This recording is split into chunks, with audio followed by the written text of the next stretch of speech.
നമസ്കാരം. മല്ലു ഫുട്ബോളിന്റെ മറ്റൊരു വീഡിയോയിലേക്ക് എല്ലാവർക്കും സ്വാഗതം. അപ്പോൾ നമ്മൾ ഇന്ന് ഡിസ്കസ് ചെയ്യാൻ പോകുന്നത് പ്രധാനപ്പെട്ട ട്രാൻസ്ഫർ അപ്ഡേറ്റ്സിനെ കുറിച്ചാണ്. അപ്പോൾ കോണ്ടന്റ് ഇഷ്ടപ്പെടുകയാണെങ്കിൽ നിങ്ങൾ സബ്സ്ക്രൈബ് ചെയ്യാനും ഷെയർ ചെയ്യാനൊന്നും മറക്കരുത്. നമുക്ക് നെയ്മറിന്റെ അപ്ഡേറ്റ് തന്നെ സ്റ്റാർട്ട് ചെയ്യാം. അൽ ഹിലാൽ ഒഫീഷ്യലായിട്ട് മ്യൂച്വൽ അഗ്രിമെന്റോടെ നെയ്മറിന്റെ കോൺട്രാക്ട് ടെർമിനേറ്റ് ചെയ്ത് കഴിഞ്ഞു. അദ്ദേഹം ചൈൽഡ്ഹുഡ് ക്ലബായിട്ടുള്ള സാന്റോസ് എഫ് സിയിലേക്ക് പോകുന്നു എന്നുള്ള വാർത്ത ഫബ്രീസിയോ റൊമാനോ ഇപ്പോൾ പുറത്തേക്ക് വിട്ടിട്ടുണ്ട്. ഇപ്പൊ കഴിഞ്ഞ 2 വർഷമായിട്ട് വളരെ വളരെ ഡിഫിക്കൽട്ട് ആയിട്ടുള്ള സിറ്റുവേഷനിലൂടെയാണ് നെയ്മർ മുമ്പോട്ട് പോയത്. ഇഞ്ചുറികൾ ഒന്നിനു പിറകെ ഒന്നായിട്ട് വന്നുകൊണ്ടിരുന്നു.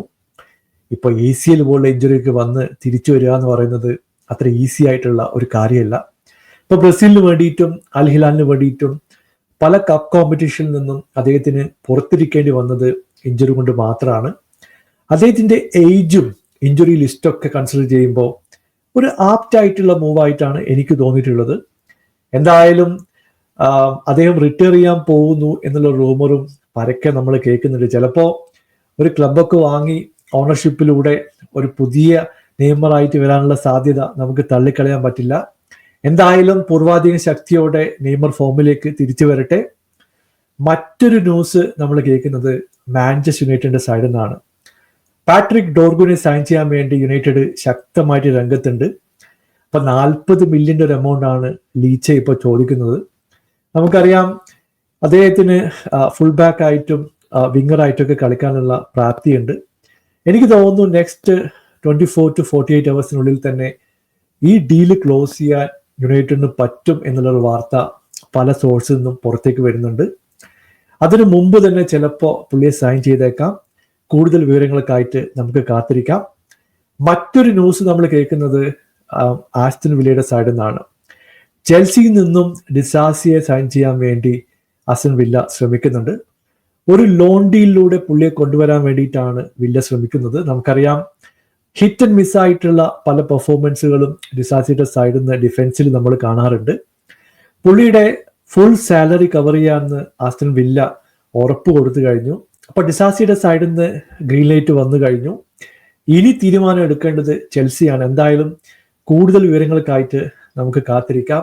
അപ്പൊ വില്ലയുടെ സൈഡിൽ നിന്ന് മറ്റൊരു ന്യൂസ് കൂടെ നമ്മൾ കേൾക്കുന്നുണ്ട്. എമി ബുവൻഡിയ അദ്ദേഹം 2 വർഷത്തെ കോൺട്രാക്ട് 2027 വരെ ഇപ്പൊ സൈൻ ചെയ്തിട്ടുണ്ട്. അതിനുശേഷം ലോൺ ഡീലിലൂടെ ബയർ ലെവർകൂസനിലേക്ക് പോകുന്നു എന്നുള്ള വാർത്തയാണ് ഇപ്പൊ പുറത്തേക്ക് വരുന്നത്. മിഡ്ഫീൽഡർ ആണ്, വേണമെങ്കിൽ വിങ്ങിലൊക്കെ കളിക്കാം. ഒരു അറ്റാക്കിംഗ് മിഡായിട്ട് കുഴപ്പമില്ലാത്ത പെർഫോമൻസ് പുള്ളി കാഴ്ചവെച്ചിട്ടുണ്ട്.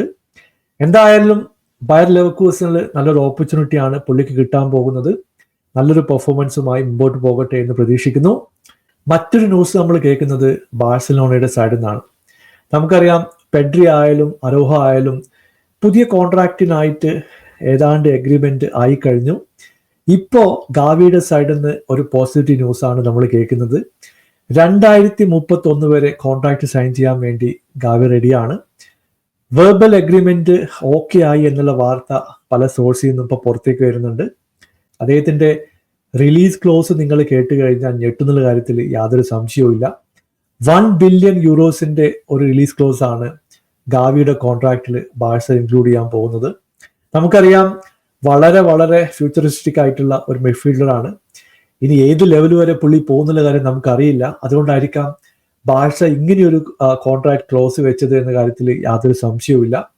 അപ്പോൾ യങ്സ്റ്റേഴ്സിനൊക്കെ പുതിയ പുതിയ കോൺട്രാക്ട് കൊടുത്ത് ബാഴ്സയിൽ തന്നെ പിടിച്ചു നിർത്താനുള്ള ഒരു ശ്രമമാണ് ബോർഡിന്റെ സൈഡിൽ നിന്ന് നമ്മൾ കാണുന്നത്.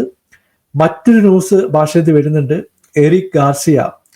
ഇപ്പൊ പുള്ളി ഈ ഒരു ജനുവരിയിൽ പുറത്തേക്ക് പോകും എന്നുള്ള അഭ്യൂഹങ്ങൾ വളരെ ശക്തമായിരുന്നു. പക്ഷേ ഹാൻസി ഫ്ലിക്കിന്റെ സൈഡിൽ നിന്ന് വന്നിട്ടുള്ള ഈ ഒരു കമന്റ്, അദ്ദേഹം ഈ സീസണിൽ ബാഴ്സയിൽ തന്നെ തുടരും എന്നുള്ള ന്യൂസാണ് നമ്മൾ കേൾക്കുന്നത്. ഇപ്പൊ കഴിഞ്ഞ മത്സരത്തിൽ എറിക് ഗാർസിയ സ്കോർ ചെയ്തപ്പോൾ അദ്ദേഹത്തിന്റെ ഹെഡറിനൊക്കെ നമ്മൾ ഹൈലൈറ്റ് ചെയ്ത് പറഞ്ഞിട്ടുണ്ടായിരുന്നു. എന്തായാലും ഒരു ഇമ്പാക്ട് സബൊക്കെ ആയി ഡിഫൻസിൽ കളിക്കാൻ വളരെ വളരെ നല്ല പെർഫോമൻസ് കൊടുക്കാൻ സാധ്യതയുള്ള ഒരു പ്ലെയർ ആണ്. അപ്പോൾ ഇതുപോലുള്ള പല ന്യൂസുകളും ഇപ്പൊ പുറത്തേക്ക് വരുന്നുണ്ട്. എന്തായാലും നിങ്ങളുടെ അഭിപ്രായം താഴെ അറിയിക്കുക. പുതിയൊരു വീഡിയോയുമായി വീണ്ടും കാണാം. Thank you so much for watching. Bye for now.